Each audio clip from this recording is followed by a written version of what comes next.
satu anak panah. Yang pertama yang membuat panah, yang kedua yang menyerahkan panah, yang ketiga yang memanah.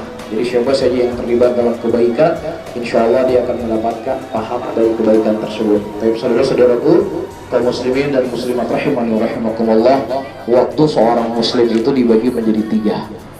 Yang pertama adalah usul, yang keduanya adalah cabangnya. Jadi usul kehidupan seorang hamba di muka bumi ini adalah untuk beribadah kepada Allah Subhanahu wa Ta'ala. Salam ya Ramadan, Ramadan ya salam, salam ya Ramadan, Ramadan ya salam, salam ya Ramadan, Ramadan ya salam, sambutlah Ramadan, saling maaf-maafan.